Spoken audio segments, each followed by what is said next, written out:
1957 की जब क्रांति हुई, अंग्रेजों ने लड़ाई लड़ी। हालांकि अंग्रेज उस लड़ाई को जीते, लेकिन सोनीपत के गांव लिवासपुर से 1857 की क्रांति का गहरा संबंध है, क्योंकि उसी गांव के रहने वाले उद्यमी राम उस क्रांति के सबसे बड़े वीर हम कह सकते हैं कि वो थे।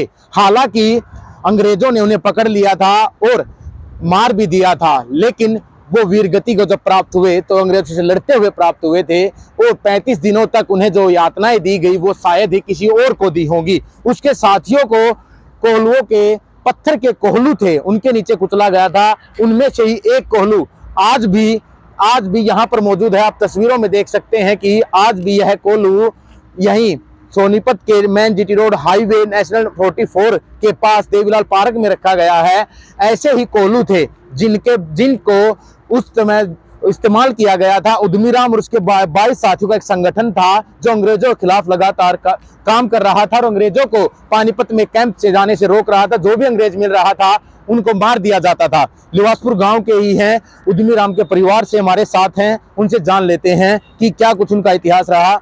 सर, किस तरह से लड़ाई हुई? और भाइयों, पहले राम राम।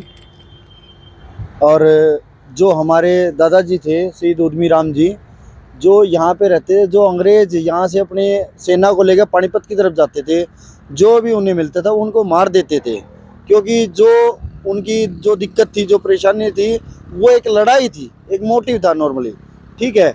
जो अब उनके साथ में 22 और क्रांतिकारी थे जो यहाँ से पानीपत जाते थे, आदमी उनको मार देते थे। बीच में उसमें एक लेडीज़ भी आ गई थी। तो एक भालगढ़ पंडित थे वहाँ पे, उनके वहाँ शरण ली थी उसने जाके। तो उसने यहाँ वो लड़ाई तो जीत गए थे, लेकिन जीतते तो हम थे उस टाइम पे, लेकिन गद्दारी पना अपने खून में रह गया थोड़ा बहुत कहीं ना कहीं। तो 22 आदमी जो कुचले गए थे वो इसलिए कुचले गए, जो एक लेडीज जो बच गई थी, एक लेडीज के तौर पे उन्हें छोड़ दिया गया था। और वो पानीपत पहुंच गई थी। वहाँ से उनकी ब्लाटर जो अंग्रेज सरकार थी, उनके जो मैनेजर, अंग्रेज के जो भी कर्मचारी थे वो यहाँ आए। उन्होंने 22 के 22 जो क्रांतिकारी थे सबको ऐसे स्तंभ होते जैसे ये है ना कोल्लू, ऐसे कई कोल्लू थे, इनके नीचे कुचल दिया, जिंदा कुचल दिया, जिसमें हमारे दादा उद्यमी राम और भी थे जो 22 थे और जो थे उनके कुचल दिया गया था। लेकिन आज भी उस टाइम पे भी और आज तक उनकी लाश का आज तक नहीं पता चला जो वीर गति को प्राप्त हुए थे।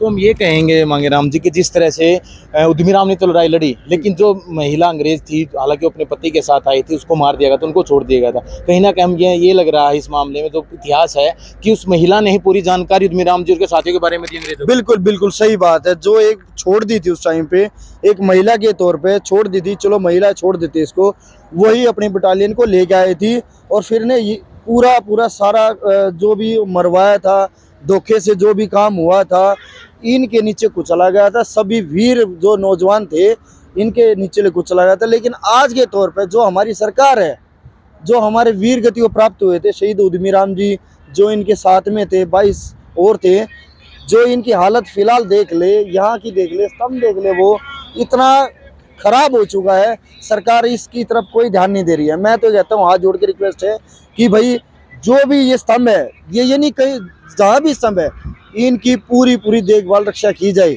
और वीर गति को जो प्राप्त हुए हैं उनको ध्यान में रखते हुए और उनका सम्मान करते हुए इनको ठीक करा जाए, मरम्मत कराई जाए। मांगेराम जी, एक बात और जान लें हम, उनके साथियों को तो पत्थरों के नीचे कुचल दिया गया, जो कोल्हू निशानी आज भी हैं, लेकिन उद्यमी राम जी को जो यातनाएं दी गई, 35 दिन तक वृक्ष कीले गाड़ी रखी, वो क्या था? कम से कम 35 से 40 दिन तक उनको भूखा रखा गया, पेड़ पे लटकाया गया और कीले गाड़ रखी थी, मुंह पेशाब भी पिलाया गया, ठीक है ना। ये इतनी बड़ी बड़ी यातनाएं देकर, लेकिन आज तक उनका शव किसी को मिला नहीं है। हम ये कहते कि ये पता नहीं अंग्रेज साथ ले गए थे, कहीं दफनाया था, आज तक इसका इतिहास में कोई गवाह नहीं है कहाँ गया उनका जो शरीर है, वो कहाँ गया। लेकिन वीर गति को प्राप्त हुए थे। आज भी गांव लिवासपुर प्राउड फील कर। बिल्कुल बिल्कुल सच्चाई है, दिल से प्राउड है जी इस चीज़ के लिए। तो कहीं ना कहीं जो इतिहास है वो बयां कर रहा है कि उद्यमी राम के साथियों को अंग्रेजों ने कुचल दिया था। 1857 की क्रांति अंग्रेज जरूर जीते, लेकिन उनके शव का नहीं पता चला। उनके जो परिवार से हमारे साथ थे, उनका ये कहना है कि शहीद स्मारक जरूर बना दिया गया है यहाँ पर, लेकिन यह भी, इसकी भी देखभाल अब नहीं की जा रही है। इसकी तरफ भी ध्यान देने की जरूरत है, क्योंकि अंग्रेजों से जो लड़ाई लड़ी वो पूरे देश के लिए लड़ी गई थी। शहीद स्मारकों को संभालने की जरूरत अब सरकार को और अधिकारियों को है, ताकि आने वाले युवाओं को पता चल सके कि अंग्रेजों के साथ कैसे लड़ाइयाँ लड़ी गई और कैसे यातनाओं के बाद हमारे शहीद जो उस समय लड़ाई लड़ते थे वो वीरगति को प्राप्त हुए थे। ये शहीद स्मारक उन्हें बता सकते हैं और ये निशानी रखनियाँ बहुत जरूरी हैं। सोनीपत से नितिन अंतिल, न्यूज़ 18।